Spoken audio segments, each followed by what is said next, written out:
Welcome to your studies with Indiana Bible College. I'm Kenny Noble, and I'll be your instructor for this lecture.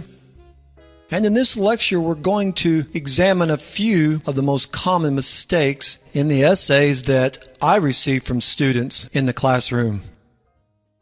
I suggest that you keep notes, and when you're finished with your paper, use your notes as a checklist when you're revising your paper and see if you've made any of these mistakes. I can promise you that after you've used your checklist a few times, it'll become innate and you'll automatically improve your writing.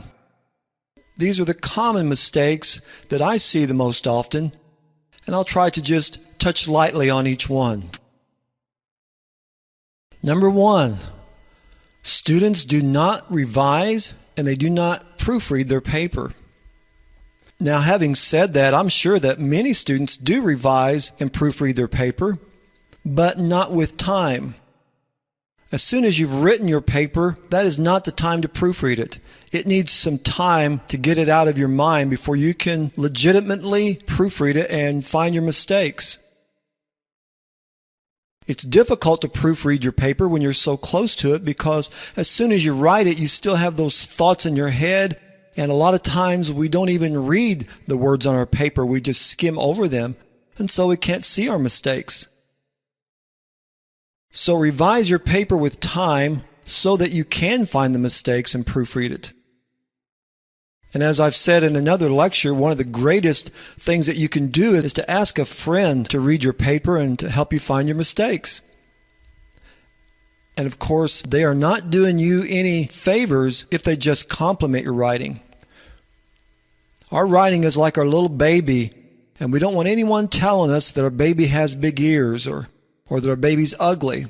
But the only way you're going to improve your writing is to find your mistakes and to learn from those experiences. So get a friend, someone whose opinion you value, and ask them to read your paper and to be honest and to point out the places where it gets boring, the places where you repeat yourself, and of course your grammar errors and other mistakes. It's foolish to depend upon the computer to proofread your paper for you. And I often find mistakes in students' papers where they've depended upon the spell check to find the mistakes for them, but yet the word that they used in the writing wasn't the word that they wanted. They have a homonym. They meant to write desert, and instead they have dessert. Or they meant to write T-O, and instead they have the word T-O-O. Number 2, too often in writing our papers, we're redundant.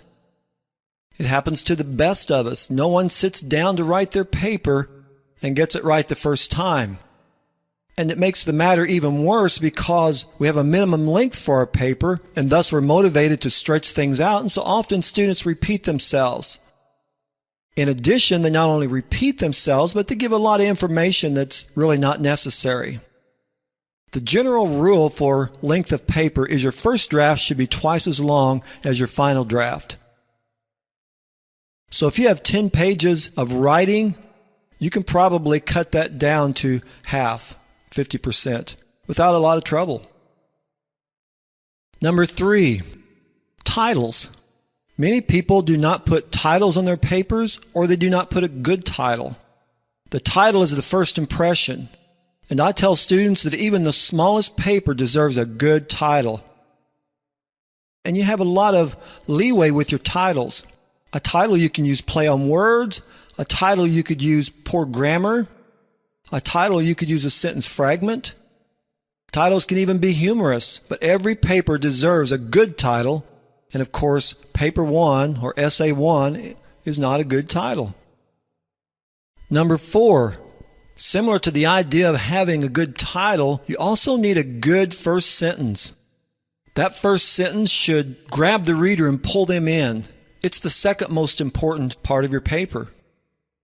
In many ways, that first sentence is kind of like an unspoken promise that the writer makes to the reader. Come along, this is going to be a good trip. You're going to learn something here. This is going to be exciting. Otherwise, that first sentence will do just the opposite. And it'll subconsciously tell the reader, this is going to be a boring paper. This is not going to be a fun read at all. Number 5, punctuation. There's a couple common errors in punctuation that I see over and over. One is minor, but it's still important, and that is there should be one space after a sentence period. Up until just a few years ago, the common practice was to put two spaces after a period. And I believe that came back from the old typesetter days, but the publishing industry changed that a few years ago, and now you're expected to put one space after a period. And again, that's minor, but it's something that deserves attention. And also going along with punctuation is the exclamation mark. Every year in my classroom, I'll have about a half a dozen students who are just in love with the punctuation mark. They'll use 2 or 3 at a time. They'll use one in every other sentence. Sometimes I get so many punctuation marks I can just hold their paper up to the light. It looks like a machine gun has hit the thing. And I tell my students, one exclamation mark per page is plenty. Because what does an exclamation mark mean? It means exclaiming. It stands for exclaiming. So we can't exclaim every sentence. And it has no value. If it appears very often, it has no value at all. So one per page is plenty. We'll talk about this in another lecture, but keep in mind the words themselves should convey the tone and the meaning and even the exclamation. So avoid those exclamation marks. Number 6, problems with paragraphing. In all these years of teaching, I have never had a student that paragraphed too much. I've had many students that have paragraphs that extend for 2 or 3 pages. I got to tell you, reading a 3-page paragraph is pretty tough. The old rule from high school should still apply that we use 3 to 5 sentences to a paragraph. And I tell my students that if you're in doubt when to make a new paragraph, you should probably go ahead and hit enter and start a new paragraph. The idea is that we start a new paragraph when we have a new thought. And we have problems with that because many times we think, well, I haven't had a new thought. I'm still on this same thought. But in reality, we have these little subdivisions of our main thought. And so we should paragraph. So go back over your story and look at it. And if you have more than 3 to 5 sentences, examine it that you probably have been redundant and can eliminate some of the sentences, or look for places that you can paragraph and start a new sentence. That extra white space on the page from a new paragraph makes your paper much more inviting to read. People love white space because it makes the eyes move faster over the page and it gives us the impression of good, quick read. So paragraph more often. Number 7, students use too many quotes or no quotes at all. I receive papers where students use so many quotes that there's very little of their own words in the paper. Or oftentimes students will turn in a paper and it's all just been their own opinion. They have no outside sources to add value and solidify their argument. And remember, if you copy someone else's sentences, that's considered plagiarism unless you put it in quotes and cite it.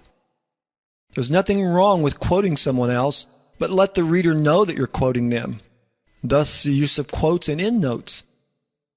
But when you use someone else's words and sentences, that's considered plagiarism, and of course that's wrong. Number 8, using words that are improper grammar or words that do not exist.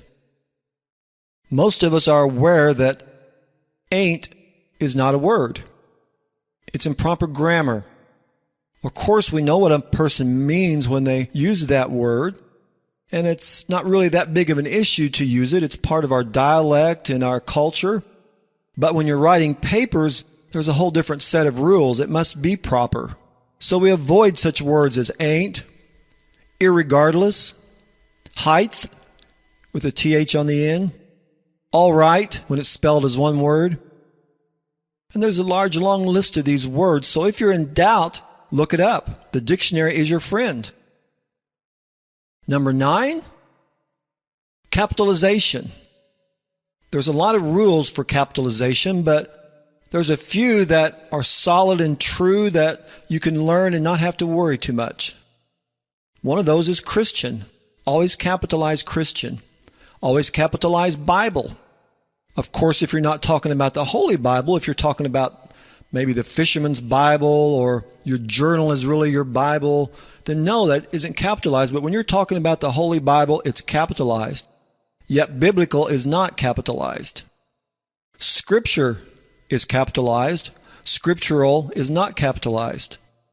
Without getting into a lot of geeky grammar things, know that if it's a proper noun, it gets capitalized. And I tell my students, if what you're writing about, there's only one, then it's probably capitalized. For example, the Last Supper. There was only one Last Supper if you're referring to Jesus' Last Supper. There was only one crucifixion, so it gets capitalized. There was only one resurrection, so that gets capitalized. There's only one Satan, and there's only one Hades. So those words get capitalized. How do you know these things? Well, look them up in the dictionary. That's the easiest way. Number 10, and this will probably be our last one. Deity pronouns. There's a controversy out there whether you should capitalize pronouns referring to God. He, him, his, thee, and thou. And the bottom line is yes. For the purposes of your courses with Indiana Bible College, yes, you should capitalize pronouns referring to God. In the publishing world, you'll discover that they do not want deity pronouns capitalized. My first thoughts are, well, let's go to the Bible, and what does the Bible do? Whatever the Bible does, that should be a rule. And when you turn to the Bible, you'll discover that most of the time, pronouns for God are not capitalized. It varies, but most of the time, they are not. So I think it would be perfectly all right for us to not capitalize pronouns. However, most of us want to show respect. And although they do not capitalize pronouns for God in the non-Christian publishing world, the Christian publishing world still wants to show respect for God. So for the purposes of your papers with Indiana Bible College, yes, do capitalize pronouns referring to God. The most important thing is to be consistent. Many times I'll receive papers from students that they do not capitalize the pronouns for God, and I'll think this is a conscious choice that they're using, but then they'll randomly capitalize pronouns for God. So stick with one or the other, and for the purposes of your papers with the Bible College, always capitalize pronouns for God. And I think that'll be enough for this lecture. Again, there's hundreds of other common mistakes that we all make. Even the best writers make mistakes, and that's why we proofread. That's why we revise. And more importantly, that's why we revise with time. You really can't revise efficiently unless you're revising after you put some time between you and the last reading of your paper. So thank you for joining us. I hope this has been some benefit for you, and I hope it'll help you in improving your papers.